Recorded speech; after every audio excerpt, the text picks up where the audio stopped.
Hi guys, I'm back with episode 2 on making content. Okay, I've gone and replaced all these stock icons with icons of my own. Even up here I've replaced that icon and all them. Still a bit of work to do, but here we go. Alright, we're going to add search and replace. We're going to add a cursor map, and we're going to render this ugly tool strip line that's under here. That's actually a bug in Visual Studio. It's a rendering bug. I found a solution online for it. Quite easy, but yeah, so credits to the person who made the solution. Okay, we'll start off by adding a new menu item. We'll just call it search, for example. Okay, we'll add search. Well, actually, we'll name it find. Find and replace.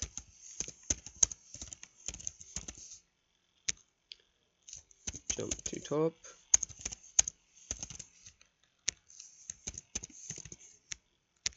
And we'll add jump to bottom.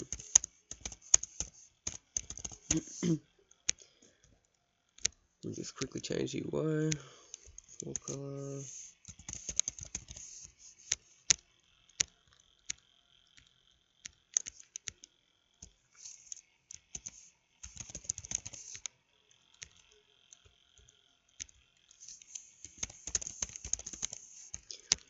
Okay, we are done for that. And one more thing we're going to add is a status strip. Not too much info about this, but basically, it's just a, how can I explain? It's just a strip that hangs on the bottom of the program. After we add the status strip, we're going to want to click on the text box, and we want to bring that to front. Otherwise, this will overlap the bottom of the text. In the status strip, we are going to add a new status label, and we're just going to write, we'll just call it, we can write whatever in there for now.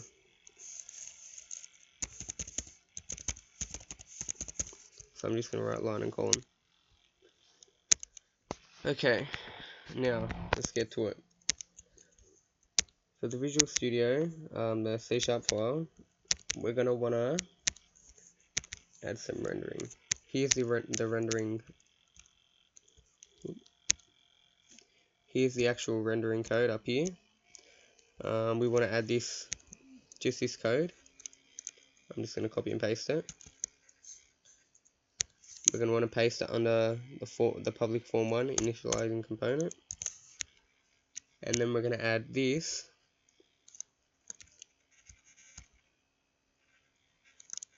after initialize component. Now what that's going to do is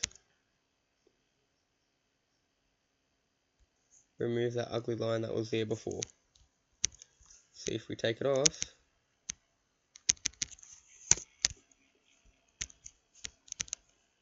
you'll see a white line there.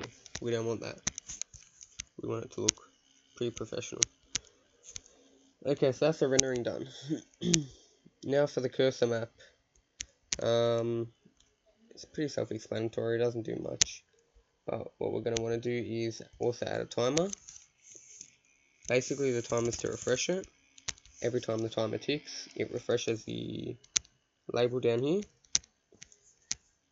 We'll make it tick every 50 milliseconds.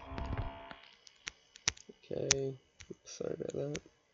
Let's go back to the code. Alright, we're going to want to add this little bunch of code. But first we want to click the timer 1 tick. And then there, you don't need that. Or one of the brackets.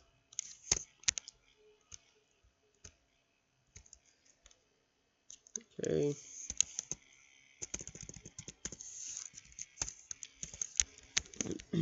For these, it will come up with errors when you put it in there. So you're going to want to go to the top, anywhere really.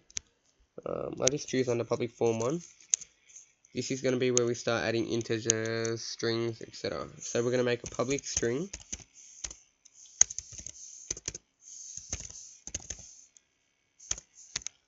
and we are going to call it line, and we'll another public string, and we'll call this one column. Okay. Oh, 1 second. We're gonna have to add a value to it, so we'll just add it O.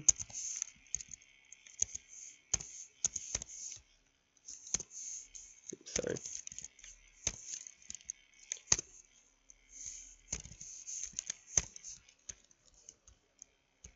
Okay.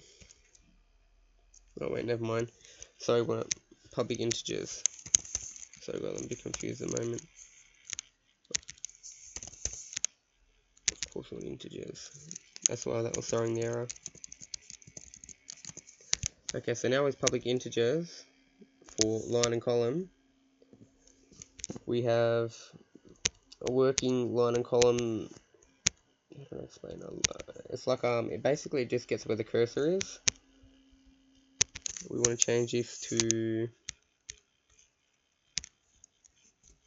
tool strip status label 1.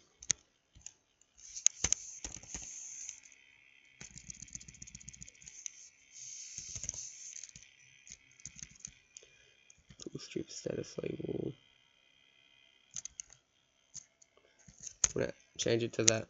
So now when we run it,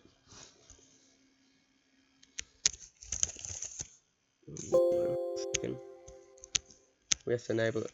Obviously, you want to enable the timer. Now when we run the code, it will tell us down here where our cursor is positioned. That's that step done. Okay, now for the jump to top and jump to bottom, we'll do jump to top first. Let's see, back in here. Okay. Basically, jump to top, there's this thing called carrots.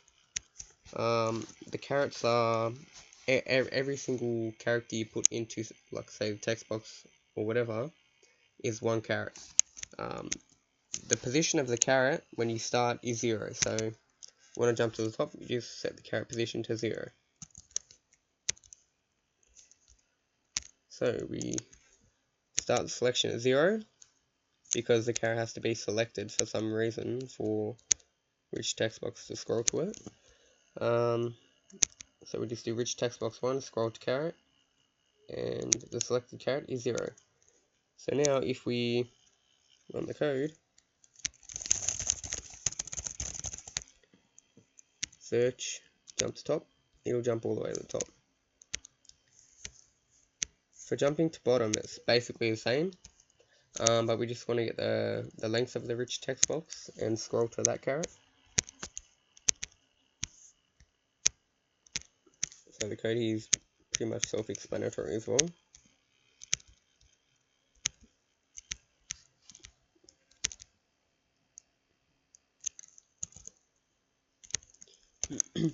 So in this code we get rich text box 1 selection start. We start it at the rich text box 1 text length, which is the last carrot, and then we scroll to that carrot, so that'll jump to the end. Now for searching and replacing, we need to add 3 text boxes.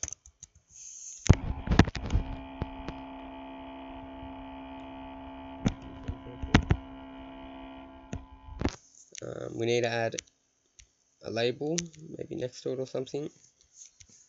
Doesn't matter where you put this or how you actually put it in. You just write search.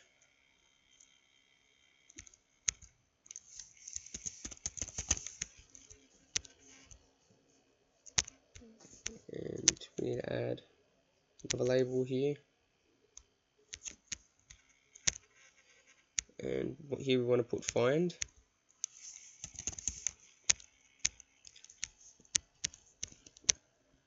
Add another text box now.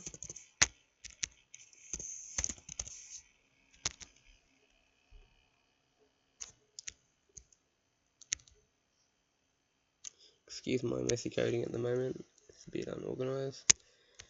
And we want to add another label, and we'll just make that say replace.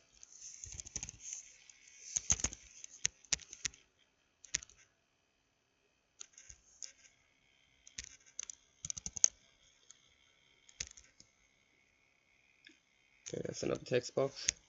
And now on the end of that we want to add a button.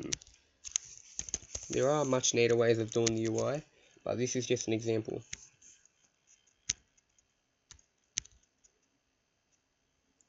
An example doesn't need to be neat.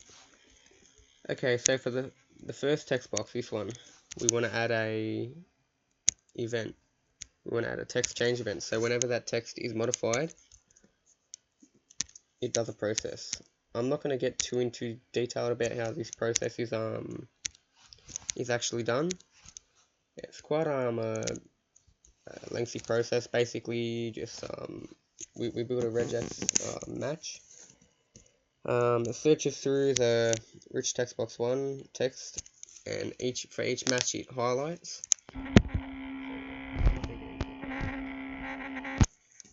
This is the code for it. Errors. Okay, search.text, we want to change it to probably, what was it, text box 1. Okay, for this, the regex, we want to add using system regular expressions, and that fixes the rest of the code. What does it? Oh, text box 1. Basically, this little piece of code here stops it from flickering, because every time you update the code, it sort of flickers, and I'm not sure if it's a bug or it's probably just how regex expressions are used. Okay, that's that done, and for this, we don't need to add any code for these, but for the button we do. So when the button is clicked, it performs this code.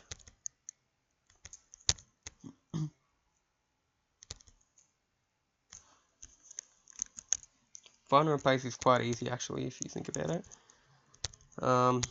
This line here is checking if both text boxes have code in it. If there's nothing in it, it won't execute the code. You can either use that method or you can use the try and catch method, but we just stick to this one because it's easier. So basically it's checking if, text box 2 is null or is white space, which is nothing. And if text box 3, which is the replacing one, is empty, it will not execute. And if it isn't, if it does contain something, this code will execute.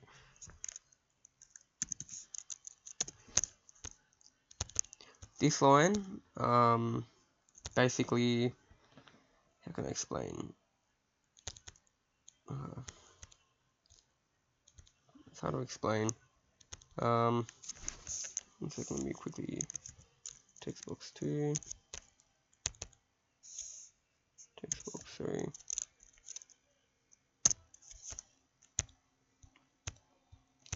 Okay, so there's a replace function built in with rich text box 1. So we set the text to the output of rich text box 1 replacing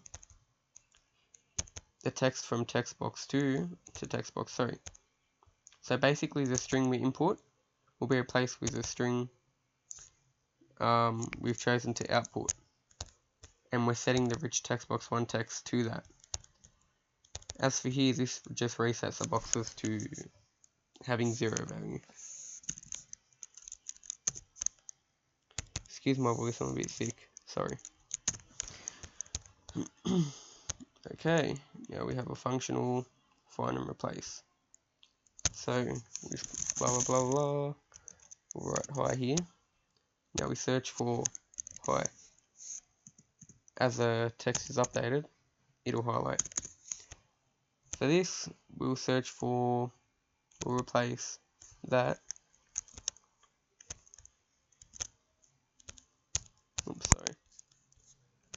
doesn't work yet. We haven't added a copy and paste method. FEHI.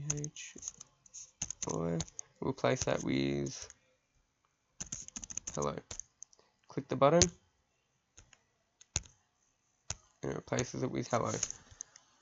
So that's this lesson done. Or no, it isn't, sorry. Now we just need to add a few of these things.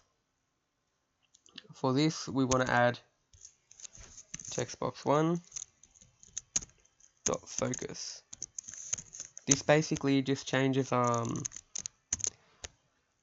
when you click on that button, if your cursor is showing up here, it'll change the cursor position to there. And for this one, change it to textbox2 and we'll focus it there. So now when we run the code, we click on it, search, find and replace, it'll change the cursor position to there. Search, we'll do basically the same thing. And that's it for that lesson, guys. Hope you enjoyed. See you later.